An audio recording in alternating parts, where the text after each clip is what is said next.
Hello, everybody.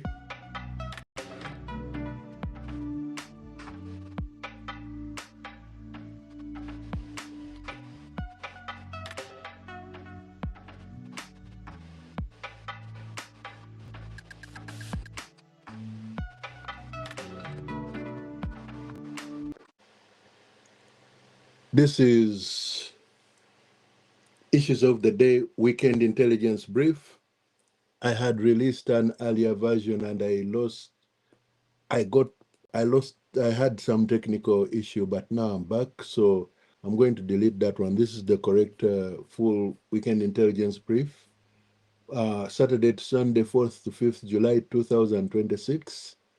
I'm Frederick Wakulyaka, founder of Frederick Cybersecurity, protecting medium enterprises in financial services, professional services, and healthcare. So, this is your strategic business intelligence for the weekend, and the weekend of the 4th and 5th of July, 2026. This is not a cybersecurity incident briefing. This is the publication where we step back from the week's technical noise and look at the regulatory changes, the economic conditions, and the policy developments that will shape how you run your organization over the months and years ahead. Three major stories this weekend: a consultation window under the Employment Rights Act 2025 that closes this coming Wednesday, and that reaches directly into settlement.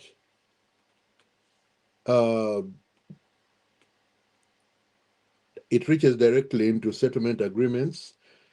Your organization has already signed a Bank of England decision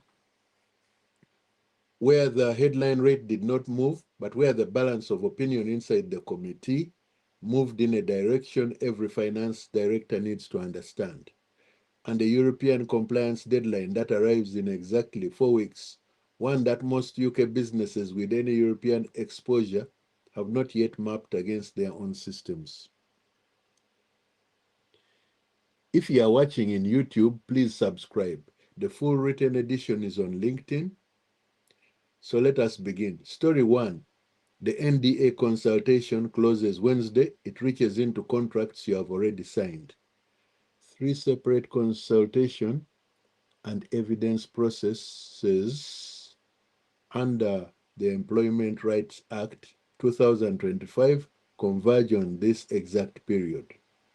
And the one with the shortest fuse is the one your board should be acting on this weekend. Here is the timeline. The call for evidence on the efficiency of the two-pay regulations, the rules that protect employees' terms when a business or a service transfers from one organization to another, closed on the 1st of July.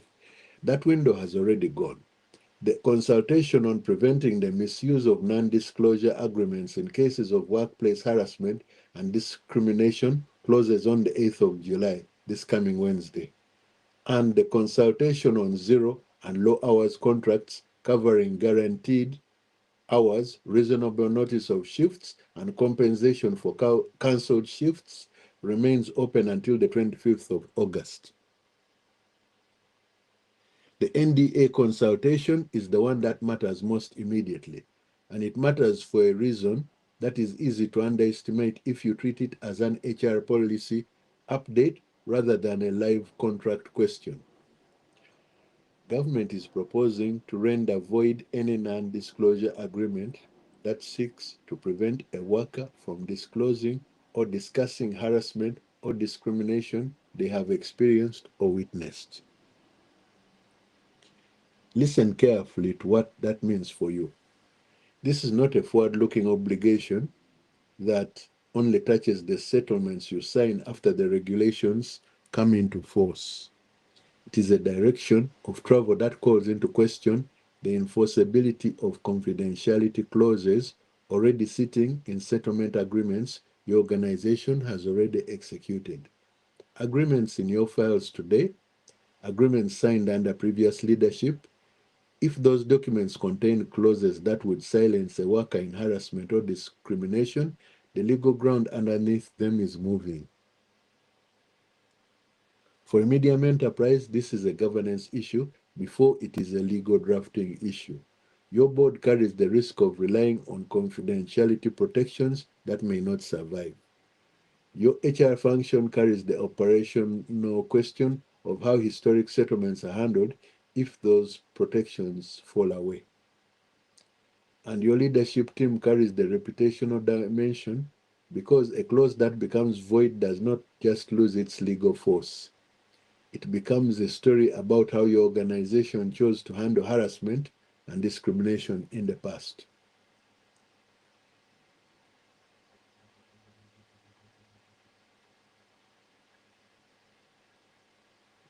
The consultation closes Wednesday. Once it closes, the window in which your organization's own experience and legal position can shape the resulting regulation closes with it. If your business has views on how these rules should be drawn, and any business holding settlement agreements has an interest here, this weekend is when the decision to respond gets made.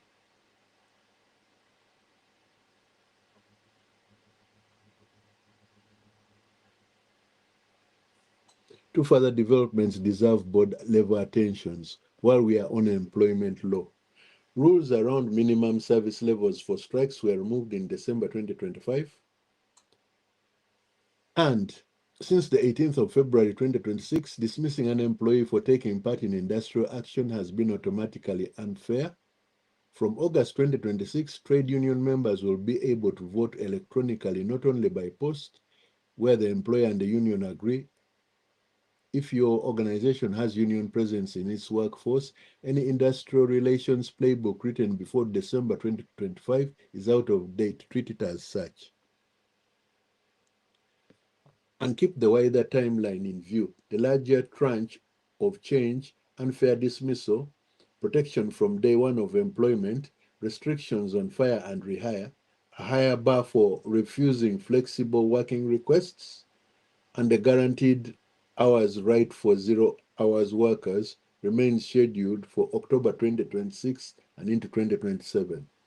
The Act is not landing as one event, it is landing as a rolling sequence of consultations, evidence calls, and phased commencements, and each stage that passes narrows the room the organization has to shape the outcome.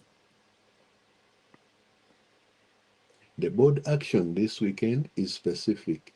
Get your settlement agreement and NDA clauses in front of Employment Council before Wednesday's consultation deadline. Understand what you are holding, understand your exposure if confidentiality clauses are rendered unenforceable, and decide deliberately, not by default, whether your organization responds to the consultation before it closes. Story 2. The Bank of England held at 3.75%. The descent has flipped from dovish to hawkish. The Bank of England's Monetary Policy Committee held bank rate at 3.75% at its meeting ending on the 17th of June, ahead of its next decision on the 30th of July. The headline is no change. The detail underneath the headline is the story. The vote was 7-2, and the two dissenters voted to raise bank rate to 4%, not to cut it. Sit with that for a moment. As recently as the previous cycle, the live internal debate at the bank concerned how soon rates could fall. That debate now has a hawkish wing, arguing that rates should rise. The direction of the disagreement inside the committee has reversed, and vote splits are not trivia for economists. They are the clearest available signal of where the institution that sets the cost of borrowing for the entire UK economy might move next. The shift traces to the inflation data. UK consumer price inflation has eased to 2.8%, close to target, and on the surface good news. But the bank's own communication now emphasizes the risk of that figure rising again,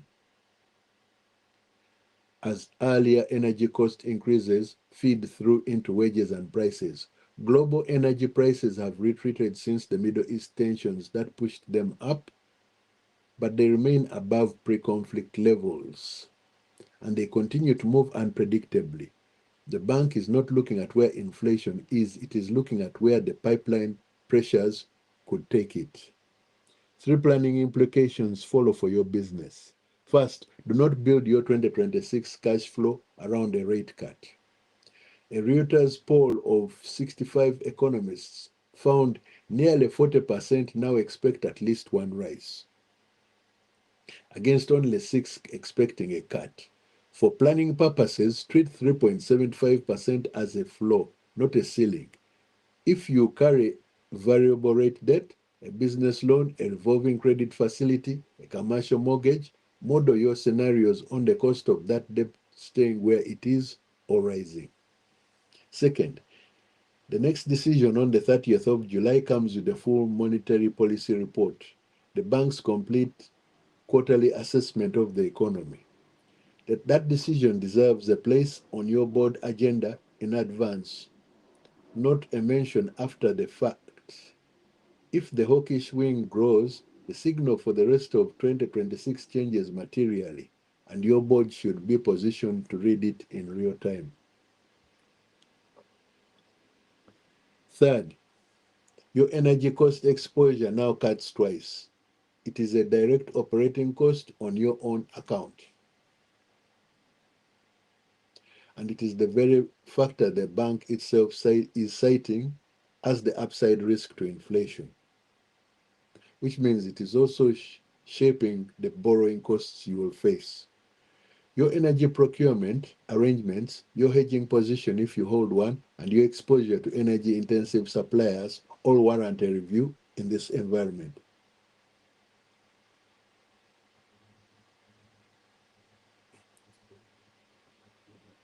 The story this weekend is not that the story this weekend is not that the rates held. It is that the balance of internal opinion at the bank has moved from arguing about the pace of cuts to arguing about the case for a rise.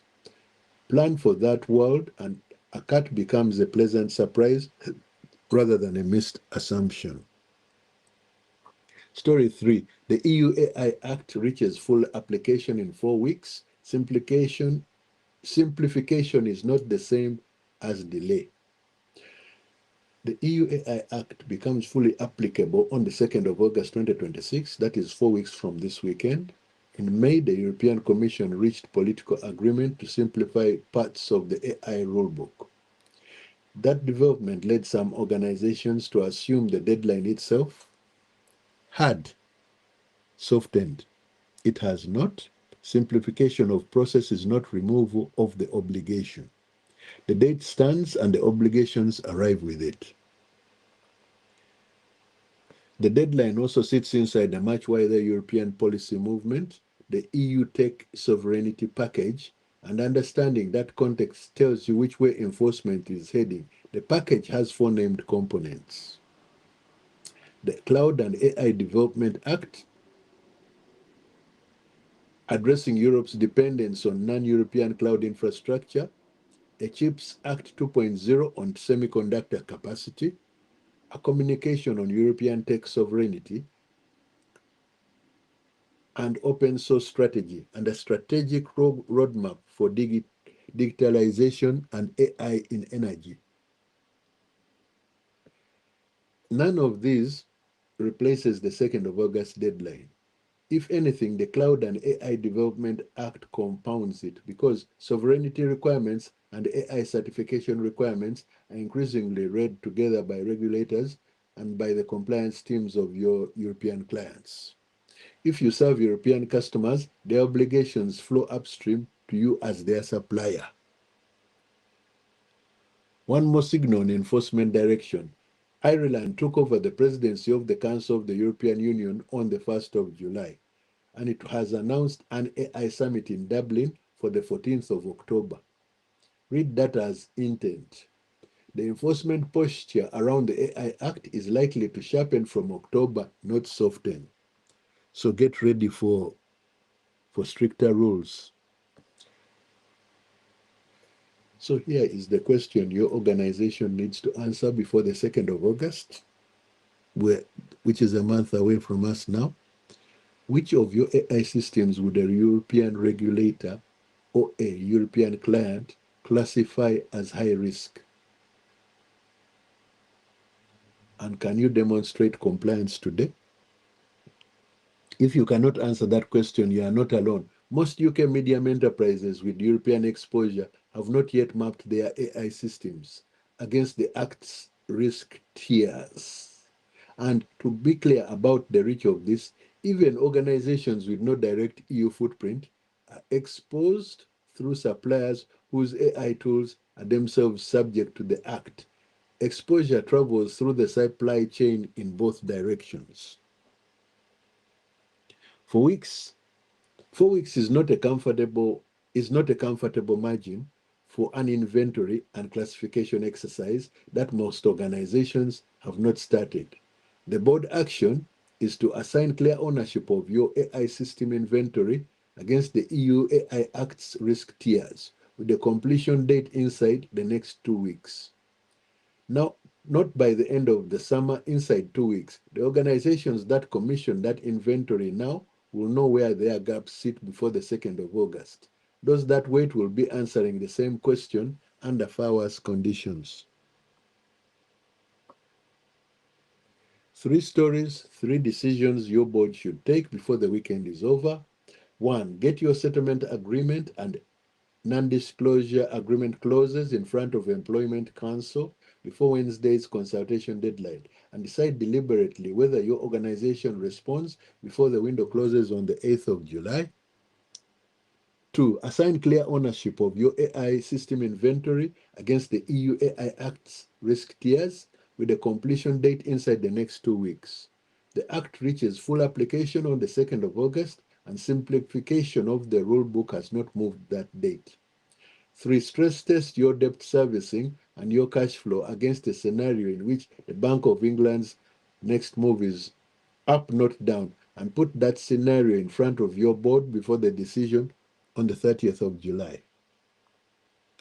The pattern across all 3 stories this weekend is the same. Windows are closing, a consultation window on Wednesday, a compliance window on the 2nd of August, a planning window ahead of the 30th of July. Strategic intelligence is only valuable inside the window in which you can still act on it. The organizations that act inside those windows build advantage. The organizations that act after them absorb cost. Visit frederickcybersecurity.com to find out how we support medium enterprises in financial services, professional services, and healthcare on cybersecurity strategy, risk management, and operational resilience. The full written edition of this weekend's brief is on LinkedIn. Subscribe to this channel at Frederick Wakulyaka 4561. Follow us on other media, Substack, and Instagram at issuesoftheday_UK. I'm Frederick Wakulyaka. Have a productive weekend. I will see you next week.